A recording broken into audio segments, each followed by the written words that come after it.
Would you say you're a bit toxic?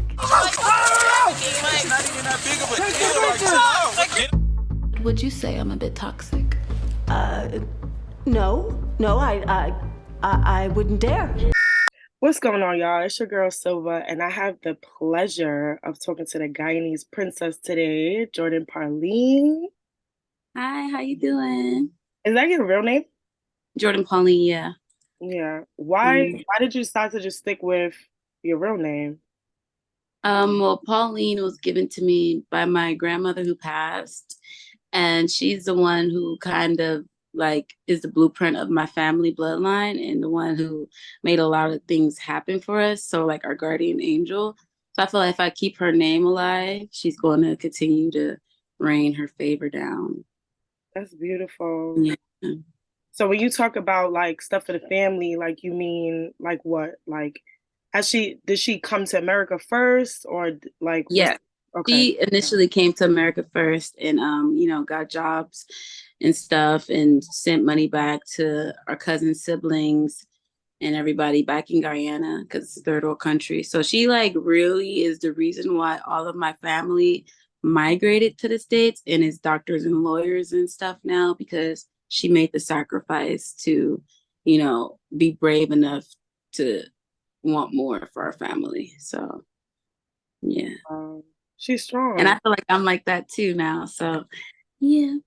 Paving the way. Mm-hmm. Do you believe in like generational curses? Definitely, to an extent, but all them chains is broken over here. So yeah, I'm in that position to break them and get us flowing. Yeah, it definitely sounds like it.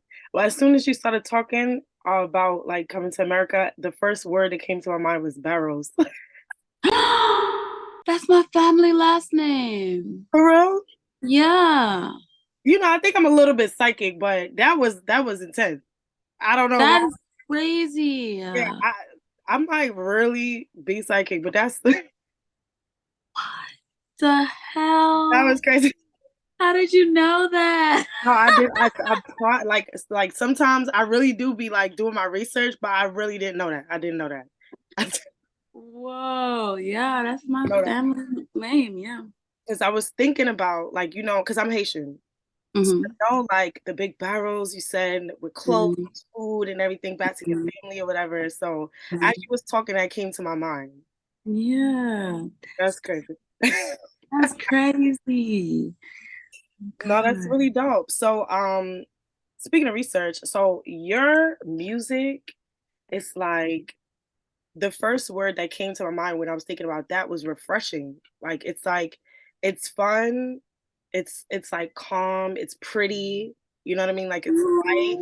So it's kind of like refreshing, like even though it's like a gift, because some people's content is like super like toxic or whatever, but it feels like draining, like, oh my God, I'm miserable. But it's like you're talking about maybe similar things like relationships, dealing with a guy, but it kind of just feels like, okay, I'm over him, but so what? Like, okay, so it's the same thing, but it's like a completely different feeling. So it's kind of like refreshing. You agree? Oh, thank you. I agree. Thank you so much for that. Yeah, for sure. So I was looking at your project, your first project, Throw the Whole Nigga Away. Oh my God. Track. Oh my goodness. Yeah. So that was your first song that you dropped, 2019. Mm-hmm. I want to say what inspired that, but like no, that's crazy because this song keep coming up now. Like that song was definitely an era of mine and my vulnerable state and just letting the person I liked a lot walk all over me. And then when we broke up, my sister had broke up with her partner, and then we were just both sad as hell in the studio. And she's like, "It's okay, you gotta throw that nigga away." And I was like, "Oh my God." And then we ended up making that song. So that song kind of like, it's a good song to me because it's like an R&B Jourdine vibe, but it's just like, dang, like I moved past that so much, like in a toxic way, but So it has its time. music wise and how you deal with relationships. Yeah. I actually enjoy breakups sometimes because I'm like, okay, cool, but in studio. Really? Yeah. So you draw the inspiration from it. Do you feel like maybe sometimes you intentionally get into something so that you can have something to talk about or write about? Oh yeah. I've Yeah. done that. I'm victim of that. Yeah. Oh my God. You have Yeah. what happened? Yeah. I force myself to like people, and then I would break up with them, and then I'm like sad that we broke up, and then I'll just make a song about it.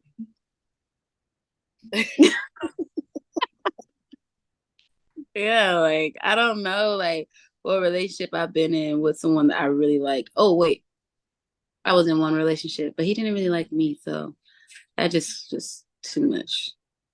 That really hurt. Yeah.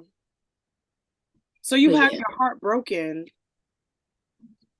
eh, I guess I got it shaken up, Hmm. not broken.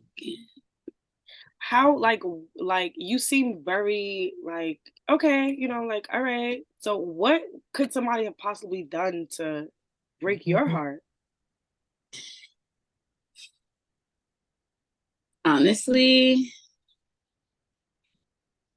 oh my God, no. What really broke my heart? An ex of mine cut up all of my designer purses. I wasn't even hurt over our relationship being over. I was hurt over my bags. Like, why would you do that? Oh my God. But yeah, that's heartbreaking. Other than that, what's that song? Can I cuss? Yeah.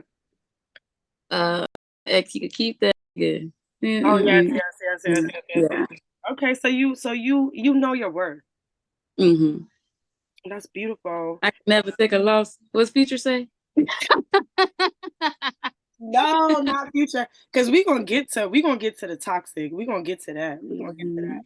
But like, so has been being in a relationship or breakup or even being in the music industry, a studio setting or whatever, like, have you ever felt it was like a struggle being sexy, like embodying sex? Because you naturally give off sex appeal, beautiful face, great body, like, Yeah. so I have you ever like been like nervous about it or maybe like self-conscious about like how sexy or sexual you could come across, or did anybody make you feel uncomfortable? definitely, Yeah. definitely. In a few scenarios in my life. I'm also like really hard on myself. Like I'm the overthinker in a lot of things. So like, especially when people expect me to be a certain way and I'm the complete opposite way. Like in real life, like I'm very goofy, I'm very funny, and like I don't take a lot of things serious. So like when people meet me, they just expect me to be like super bitchy and super like and I'm just not like that. But actually, this just happened to me in the studio. I was in the studio with a popular artist and we're making a song. And, he has his whole entourage in the studio. And I'm just like, I was like really the only girl, me and my manager. But it's just like, I felt overwhelmed in that type of scenario because I had to sing about, and everybody's just expecting you to just like, But it's like, I'm not like that. I like to do that type of stuff with like 3 people in a room and then be like, you know. You don't like too much of an audience because it's like it's more of an intimate thing for you? When I record, Yeah. yes, Yeah. definitely. Because I know some people like even some R&B singers I know, like they like the ambiance, they like people in the room, they like drawing from the people in the room, or even if like especially like with rappers, like creating competition for themselves in their head, like, oh, Mhm, I know there's another fire artist that's on the other side of this booth, so now I gotta mhm. go harder. But it's more of an intimate personal thing for you. Yeah. Yeah. A lot of people like parties in their sessions. I don't know. I mean, it could slide sometimes, like when the record is like halfway done and you almost done with the record, then the party come in.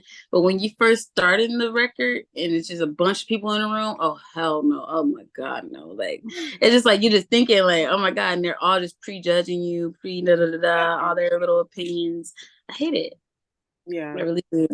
But sometimes you gotta make it shake. So But has anyone been like aggressive, like aggressively like, nah, you always got your body out, you always like, because I've heard a lot of stories like that, like in just every setting there's the whole thing of, oh, you shouldn't have worn that, blah blah blah. But some girls, it's like it doesn't matter what you wear, like you're voluptuous, like you have a body, you can't like hide it. And I know I've heard a couple stories, especially in this industry, with like being super aggressive, trying to talk to you or whatever.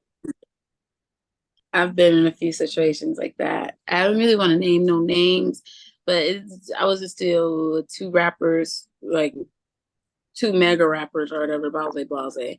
And they just like, I don't know, they just expect, and I feel like what our generation F's up in is like, I'm entitled to be myself and to do what I want to do, look how I want to look and be who I want to be, and when I set a boundary, I want you to respect that boundary. So when I pull up, a lot of niggas be thinking like, oh, she like, she one of them, like da da da da. But I'm really not. And I'll really like put it in check so quick. And I've done that a lot to the point. Yeah, I did that in the studio with these two rappers. First of all, they ain't even had no hits in like 2 years. But I said it, you'll know them. Like, they had a little club bangers. And I played them after I like curved them. They was like, okay, play some music, blah, blah, blah. And then I played some music. They was like, yeah, like they just tried to come for my music, like real salty, like just because I curved them, you know what I'm saying? Like, yeah, I mean, it's cool. Like, it could be harder, blah, blah, blah, blah. Or like, yeah, that's not a hit, or you just need a hit, blah, blah, blah. They tried to come at me like that. And it's like, I know I make great music. And even if it's not your cup of tea, it's something out there for everybody. It's somebody gonna F with it. So just like how people F with y'all music, and y'all music ain't the greatest, you know what I'm saying? So I've definitely been disrespected a few times by males in the industry. And I'm gonna talk about that later in the day. You gotta see the documentary for that, because I'm just like, yeah. So I just keep quiet now and just keep my head down and work and just like kind of prove myself a lot. And I also not only want to use the word prove myself, because I have nothing to prove. Like, I'm not into protesting who I am, because I am who I am, and you're gonna know that regardless. So